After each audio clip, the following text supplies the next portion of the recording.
चीन ने कहा नाराजगी खत्म है, जैसे कहेंगे वैसा होगा। अजीत डोभाल ने 24 घंटे में पलट दिया दुश्मनी का पूरा खेल। जिनपिंग 400 लोगों के साथ भारत आ रहे हैं। भारत के दिमाग में क्या चल रहा है जो अमेरिका को हैरान कर रहा है? चीन के साथ में क्या है तगड़ा प्लान? पुतिन का जिनपिंग को फोन, मोदी से डील, भारत क्या बड़ा करने वाला है? बीजिंग की धरती से एक ऐसी खबर सामने आ रही है जिसने महाशक्ति अमेरिका के भी होश उड़ा दिए हैं, क्योंकि खुद चीन ने कह दिया है कि अब पुरानी नाराजगी खत्म है और भारत जैसा कहेगा वैसा ही होगा। इसी बीच खबर यह भी है कि चीन के राष्ट्रपति शी जिनपिंग 400 लोगों के भारी भरकम डेलीगेशन के साथ भारत आने की तैयारी में है। आखिर भारत के दिमाग में ऐसा कौन सा कूटनीतिक चक्रव्यूह चल रहा है जो पूरी दुनिया को हैरान कर रहा है, और इस महाप्लान के पीछे राष्ट्रपति पुतिन का क्या हाथ है? देखिए हमारी इस खास रिपोर्ट में पूरी कहानी। नमस्कार, स्वागत है आप सभी का। आपके साथ मैं हूं ज्योति विनय कपूर, और अगर ये रिपोर्ट आपको अच्छी लगेगी तो चैनल को सब्सक्राइब करना आप भूलेंगे नहीं। दोस्तों, साल 2020 में हुई गलवान घाटी झड़प के बाद से ये पहला मौका होने जा रहा है जब चीन के राष्ट्रपति शी जिनपिंग भारत की सरजमी पर कदम रखेंगे।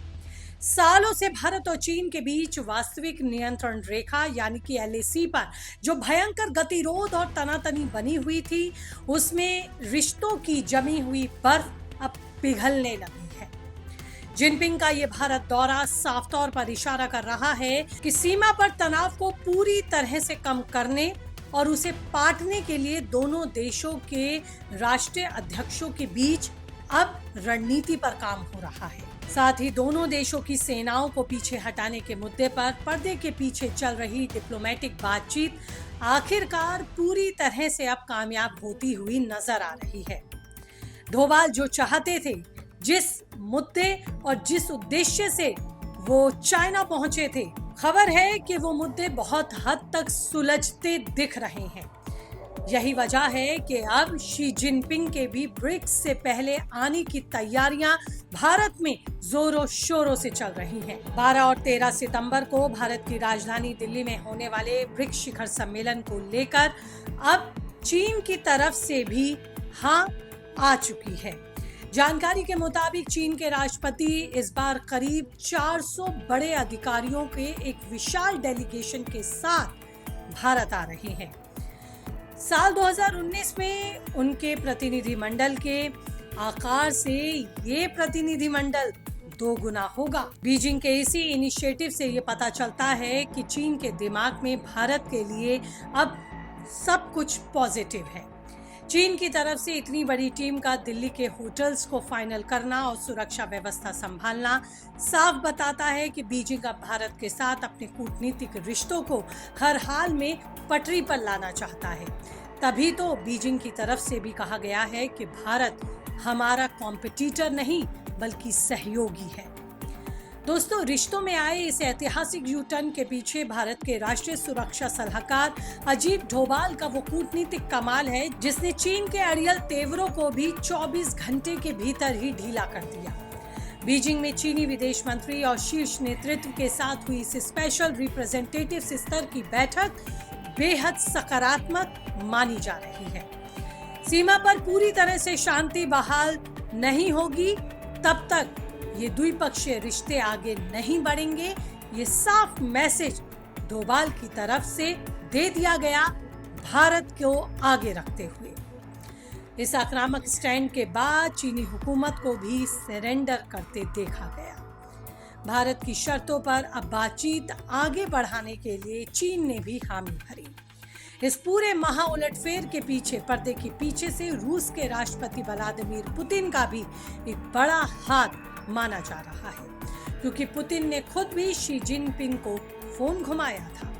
पुतिन ने शी जिनपिंग को साफ शब्दों में ये समझाया कि अगर एशिया और ब्रिक्स को वैश्विक मंच पर पश्चिमी ताकतों के सामने सुपर पावर बनाना है तो चीन को भी अब संभल कर समझदारी से चलना होगा।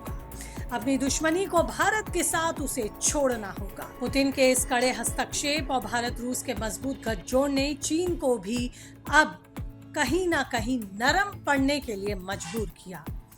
ग्लोबल इकोनॉमी और वर्ल्ड पॉलिटिक्स में लंबे समय तक किसी भी देश के लिए इस समय अकेले टिक पाना मुमकिन नहीं है, क्योंकि हर देश को दूसरे देश का बाजार तो चाहिए ही होता है।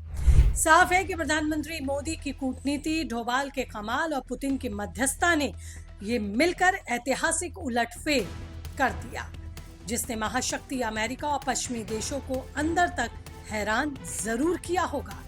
चीन अब भारत के सामने पूरी तरह बातचीत और शांति की भाषा बोलता दिख रहा है।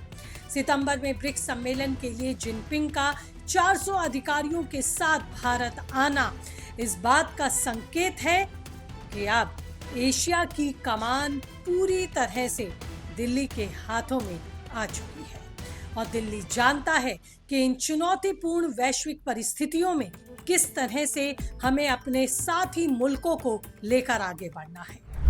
देखना यह भी होगा कि दिल्ली की धरती अब जब प्रधानमंत्री नरेंद्र मोदी, चीनी राष्ट्रपति शी जिनपिंग और साथ ही पुतिन, ये जब त्रिकोण एक साथ होगा तो फिर किस तरह से वैश्विक रणनीति की नई परिभाषा रची जाएगी। साथ ही चीन के साथ जो भी सीमा विवाद हैं वो किस हद तक सुलझ पाते हैं ये भी बहुत हद तक साफ हो जाएगा। लेकिन आपकी इस पर क्या राय है? आप क्या सोचते हैं इन मौजूदा परिस्थितियों पर? कीजिए कमेंट, रहेगा मुझे इंतजार। फिलहाल इस रिपोर्ट में इतना ही। नमस्ते।